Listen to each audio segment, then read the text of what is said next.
Olá, tudo bem? Vamos para a nossa quarta aula falando hoje sobre empreendedorismo com o tema quais são os erros que os empresários cometem ao empreender, ao começar nessa área de perícia elétrica, de consultoria, com foco, lembrando, é claro, naquela carreira mais individualizada, com uma equipe compacta, com baixo investimento inicial. Então, quais são os cuidados que você precisa ter ao seguir essa carreira um pouco mais solo, sem considerar, é claro, aquele modelo de negócio tradicional, com uma equipe muito grande, com prestadores de serviço, uma equipe de projeto, seja uma empresa de execução ou de projeto, né? Então, é óbvio que eu não tenho know-how nessa área, porque eu não tenho esse tipo de empresa. O que eu posso falar para você é quais são os erros que eu cometi e o que eu olho para o mercado e percebo que algumas pessoas também cometem como erro. Ok? Então vamos começar essa aula de hoje. Eu tenho 7 erros que eu vou trazer para você, que eu considero, é claro, super importante. Tem muitas coisas em torno disso, mas esses eu considero muito importantes para que você possa atentar em relação ao seu modelo de negócio. O primeiro erro que eu considero: muitos profissionais se formam e continuam sempre no loop dessa área técnica. E eu costumo dizer que a parte técnica é 30% do todo. É necessário desenvolver outras habilidades e competências. Então, se você olhar esse gráfico aqui, você vai perceber que, por mais que você seja uma pessoa nota 8, é óbvio que sempre falta alguma coisa a mais para que a gente possa estar aprendendo na área técnica. O que nós temos que fazer? O que vale mais a pena? Você fazer uma especialização, gastar mais 1 ano e meio, por exemplo, 2 anos, buscando um conhecimento muito específico em uma área que muitas vezes já está saturada, ou desenvolver novas habilidades e competências, como, por exemplo, finanças, comercial, marketing, gestão. Tudo isso forma um empresário. Você precisa conhecer essas áreas e elevar o seu nível de conhecimento nesses campos para que você possa ter resultado a médio e longo prazo. Senão não adianta, você pensar somente no curto prazo, não vale a pena você empreender. Agora, se você está empreendendo, você tem que pensar no médio e no longo prazo também. E para isso, é óbvio, é necessário buscar conhecimentos em outras áreas. Vamos analisar esse gráfico, por exemplo, considerando que você seja um profissional da área técnica nota 8, se você for 8 nessa área técnica e deixar a desejar muito na parte comercial, marketing e vendas, você não vai ter sucesso como empresário. E aí, muitas vezes, você vai acabar jogando a culpa para o cliente, porque o cliente ele contrata a concorrência, ele contrata um eletricista que não tem qualificação. A culpa é sempre do cliente e nunca nossa. Por quê? Muitas vezes nós não entendemos a importância de desenvolver essas habilidades. Olhamos para as pessoas que vendem ou que fazem marketing, por exemplo, e até mesmo julgamos elas. Não, esse aí só está falando isso porque é vendedor, é muito bom em marketing. Não, esqueça isso. Se você tem um preconceito em relação a quem trabalha com marketing e a quem vende, quem desenvolve o lado comercial, você não pode empreender. Por quê? A pessoa que empreende precisa desenvolver essas áreas. Nesse caso, fazendo uma simulaçãozinha por nota, somando todas as notas e dividindo, nós teríamos um profissional, um empresário com uma nota 3.8. O que você precisa fazer? Elevar essa nota. Como que você vai fazer isso? Trabalhando as outras áreas de negócio para que você possa elevar a sua média. Quando você chegar nesse ponto e elevou as outras áreas, aí você volta para a técnica e incorpora outros conhecimentos. Agora, qual que é a grande sacada? O que eu costumo fazer? Olha para o mercado em relação à parte técnica e pensa o seguinte: o que eu posso oferecer para o mercado que tem baixa complexidade? Porque aí eu não preciso ficar toda hora me atualizando. O que muda muito pouco, tá? E aí se aprofunda no básico, trata aquele básico da área técnica de maneira diferenciada. Se aprofunda ali. Procura não ficar oferecendo um monte de tipo de serviço onde você tem que estar toda hora buscando novos conhecimentos técnicos, porque isso vai fazer com que você se limite e não possa se desenvolver nas outras áreas. Então, estrategicamente, é melhor você olhar para o mercado, verificar o que tem mais demanda. Instalações elétricas, por exemplo, é uma coisa que tem muita demanda. Se especializa nisso, é fácil, é simples e você consegue ganhar tempo para se desenvolver nas outras áreas. À medida que você for se desenvolver nas outras áreas, você vai elevando o nível de jogo na parte técnica e vai incorporando serviços mais complexos nessa área de perícia elétrica, ok? A segunda dica que eu tenho para te passar em relação a isso: posicionamento. Você hoje montou uma empresa, ou se você já tem uma empresa há muito tempo, o que é muito comum as pessoas cometerem como erro? Elas não sabem quem que elas querem atender. Qual que é o seu público hoje? São pessoas da classe D, da classe E, da classe A? Muda de acordo com o seu foco de negócio, muda a sua forma de abordar esse cliente, a sua comunicação, o seu posicionamento, como que o cliente vê você. Isso tudo está ligado com a imagem que você passa da sua empresa desde o primeiro contato do cliente com você. Quando ele entra lá no Google e verifica o seu site. Qual a impressão que esse cliente vai ter de você nessa fase inicial? Depois é óbvio, à medida que você vai elevando o seu nível de atendimento em relação a outras classes sociais que são mais exigentes, por exemplo, a classe B e a classe A, você precisa, é óbvio, elevar o seu nível de estudo, porque essa classe social ela pesquisa mais antes de contratar um profissional, diferente muitas vezes do que você vai encontrar em uma classe D ou em uma classe E, por exemplo. Então são situações diferentes, onde quanto maior for a classe social que você quer atender, mais você precisa estudar. E é importante definir o seu posicionamento. Tem serviços que podem ser oferecidos tanto para a classe D quanto também para a classe A. Por exemplo, certificação das instalações elétricas. É um serviço que tem altíssimo valor agregado. Onde tem mais problemas? Nas classes mais baixas, D, classe E, classe C. Por quê? As construtoras costumam ser mais negligentes nesses locais, diferente de uma obra para um padrão de uma classe A, por exemplo, que tem famílias com poder aquisitivo maior, a chance de ter mais pessoas fiscalizando ou com conhecimento nessa área elétrica é maior e as construtoras acabam não cometendo esses riscos. Mas construtoras de pequeno porte, por exemplo, que atendem classes sociais no padrão D e E, elas costumam ser mais negligentes do que as construtoras de classes de alto padrão. Então é importante você definir o seu perfil de cliente.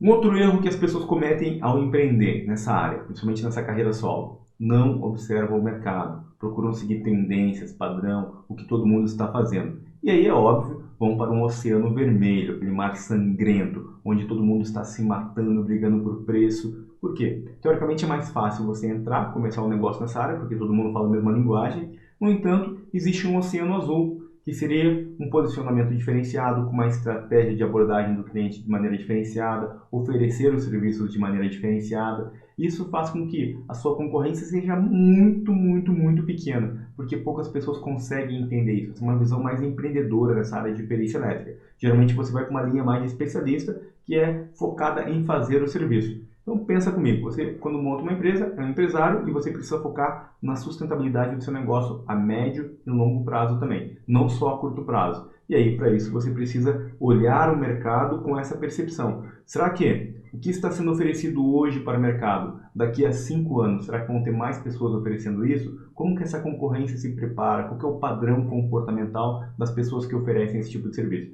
E é óbvio que você precisa se diferenciar dessa grande massa. Esse é o grande jogo. Tudo que eu faço, por exemplo, é de uma maneira muito diferente. Eu estou sempre criando coisas novas para me diferenciar da grande massa. Então você procura ter um DNA próprio na sua empresa, que é o que vai te diferenciar e fazer com que os clientes procurem cada vez mais você. O quarto erro, muitas pessoas pecam ao fazer negociação de maneira transacional. E o que seria isso? Pensa comigo, quando o cliente pede um orçamento para muitas pessoas, elas acabam enviando o orçamento para esse cliente sem entender a fundo o problema do cliente, sem fazer um papel mais consultivo, orientativo, se colocar no lugar do cliente. À medida que você faz isso, você gera mais conexão com o cliente. Tem empresas que passam o orçamento para aquele futuro cliente e esperam uma semana, 2, 3, para ver se esse cliente vai dar um retorno, se o futuro cliente vai dar um retorno. E é óbvio que ele nem chega a se tornar um cliente porque ele não dá retorno muitas vezes. Então o que nós temos que fazer? Uma negociação mais consultiva, não transacional. Negociação transacional é o quê? Você passar um orçamento de maneira muito fria, sem aquecer esse cliente para venda,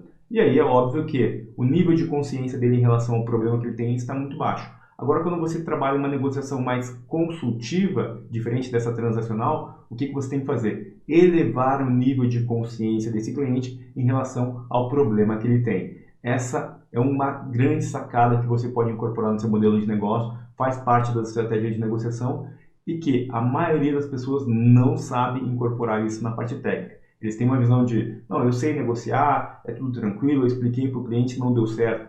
Na prática, o pessoal deixa muito a desejar. Conversa com o cliente falando de norma técnica, falando de coisas mais complexas. Você precisa entender a situação do cliente muitas vezes. Pode ser que ele não tenha muito dinheiro para fazer uma reforma ou um laudo e aí você precisa achar alternativas para ajudar ele. Às vezes, com 20% do investimento, você consegue resolver mais de 80% e eliminar grande parte dos riscos de incêndio e choque elétrico. Então, isso acaba sendo uma prioridade na fase inicial. Procura entender a situação do cliente. Então isso aqui é muito importante, você ter uma visão mais empreendedora, se colocando no lugar do cliente e tirar aquela visão técnica. Não seja só aquele profissional técnico, norma, bitolado. Não. Abra a mente, procure enxergar o modelo de negócio, procura ajudar o cliente, visando eliminar todos os riscos que envolvem a segurança da edificação e a vida de pessoas na fase inicial. O restante você vai fazendo e oferecendo para o cliente ao longo do tempo, caso ele não tenha dinheiro. Uma outra coisa muito importante, as pessoas montam a empresa e não têm de maneira muito clara quais são os objetivos da empresa na fase inicial. Você quer maximizar os lucros? Você quer aumentar a quantidade de cliente? Aumentar o alcance em relação a diversas regiões do Brasil? Qual que é o seu foco? Por quê? Isso tudo vai definir muito o seu modelo de negócio. Toda a estratégia da empresa vai estar pautada na sua estratégia inicial. É óbvio que isso continua ao longo da empresa também. Eu, por exemplo, a minha estratégia desde a fase inicial da abertura da empresa foi alcance. Então eu não estava muito preocupado com o faturamento. Eu precisava buscar clientes em diversas regiões do Brasil, porque eu entendia que isso iria me colocar em outro patamar de jogo ao longo do tempo. E aí, é óbvio, eu defini uma estratégia de capilaridade, buscando clientes em diversos estados do Brasil. Não foquei tanto a lucratividade. Dependendo da situação, teve vezes que eu peguei serviços em regiões distantes com valores que não eram tão atrativos. Mas para mim era muito interessante aquele cliente atender aquela situação. Por exemplo, eu fiz uma perícia em um resort em Trancoso, na região da Bahia. É uma situação muito interessante, problemas em cabos. Fui lá verificar, mas a margem foi pequena, não tive muito lucro, a lucratividade sobre aquele serviço foi baixíssima. Mas pagou todas as contas, pagou minha diária, livre de despesa com alimentação. E assim, você precisa definir qual que é o seu modelo de negócio, qual que é a sua visão empresarial. Você quer aumentar a participação de mercado ou é uma sobrevivência de curto prazo? Às vezes acontece isso também. Poxa, acabou o dinheiro, olha, precisamos pegar um cliente porque mês que vem não temos dinheiro. Então é uma situação momentânea, uma sobrevivência de curto prazo, mas é óbvio que você não pode manter isso por um período muito longo. Então avalie esse slide, tira um print, tira uma foto dessa tela e pensa dentro do seu modelo de negócio qual é a estratégia que você está utilizando hoje. Uma outra coisa muito importante, o que você precisa avaliar? Toda empresa tem um começo, meio e fim. Então, se isso é uma verdade, vamos pensar o seguinte, como que você vai fazer para que esse fim seja o mais longe possível, para que você possa aumentar a sua receita, o seu faturamento, os seus rendimentos com essa empresa o máximo possível também. É óbvio que você precisa montar uma estratégia de alcance para isso, sabendo que pode ser que dentro do modelo de negócio que você está escolhendo hoje, essas coisas não sejam sustentáveis ao longo do tempo. Então, você precisa olhar o mercado e saber, será que isso vai aumentar ou diminuir? Será que os problemas que eu resolvo hoje tendem a aumentar ou tendem a diminuir? Por exemplo, no meu caso, na área de perícia, eu particularmente acredito que nós teremos cada vez mais problemas nas instalações elétricas, sendo necessário cada vez mais peritos para corrigir esse tipo de problema. Por quê? Nós temos muita mão de obra despreparada para o mercado. E isso tudo, é claro, faz com que sejam construídas obras com materiais regulares, a execução da obra é feita de maneira regular, o projeto elétrico também é feito de maneira regular, sendo necessário especialistas para verificar isso na área de condomínios e também, é óbvio, tem alguns serviços para a indústria que eu ofereço. Outros não vale a pena porque é muito esforço e pouco retorno. Por exemplo, eficiência energética, trabalhos mais complexos, a indústria ainda não tem uma cultura de aceitação. Vamos fazer uma aula só falando sobre os melhores serviços que eu considero, na minha opinião, para que você também possa incorporar no seu modelo de negócio. Ok? Então, Kotler já nos mostrava um gráfico falando dessa fase inicial de introdução, depois nós temos uma fase de crescimento, um pico de maturidade e depois um declínio. O que nós temos que fazer? Quando chegamos na maturidade, quando começar a entrar no declínio, você tem que se reinventar. Por exemplo, muitas empresas agora precisam adequar o seu modelo de negócio a um formato mais digital, uma presença mais forte no meio digital. Quem não estava preparado para isso ou estava negligenciando, vai ter que correr atrás muito rápido nesse momento. Agora, se você já abriu a mente em relação a isso, fica muito mais fácil se posicionar, muitas vezes à frente de empresas que estão há muito tempo no mercado. Por quê? É o todo, não é só a parte técnica. As empresas focaram durante muito tempo a parte técnica e esqueceram de olhar as outras áreas. Se você tiver uma mente mais aberta, você consegue sim se posicionar à frente de muitas empresas. E é isso que a gente vai conversar no decorrer. Eu vou passar sempre muitas dicas sobre isso tudo, para que você possa montar um negócio sustentável ao longo do tempo e saindo à frente da sua concorrência também. Uma outra coisa muito, mas muito importante que eu demorei muito tempo para entender também. Durante muito tempo, a gente acaba focando nessa parte técnica e depois, quando a gente vai empreender, a gente acaba focando às vezes muito no lado empreendedor. A gente acaba se perdendo. E no fundo, nós somos três personagens ao mesmo tempo: o técnico, o administrador e também o empreendedor. Quem é o empreendedor? O empreendedor é a pessoa que pensa no futuro, pensa à frente, modelo de negócio, quais são os melhores serviços, o que está valendo a pena, o que não está, é o sonhador no negócio. Essa é a figura do empreendedor. Só que você também precisa ser o administrador, controlar fluxo de caixa, DRE, saber como é que está o andamento, o que está trazendo mais retorno, o que não está trazendo retorno para que você possa eliminar esse serviço, o que está te tomando mais tempo e não vem gerando resultado. Essa análise do presente, o administrador precisa ter de maneira muito clara.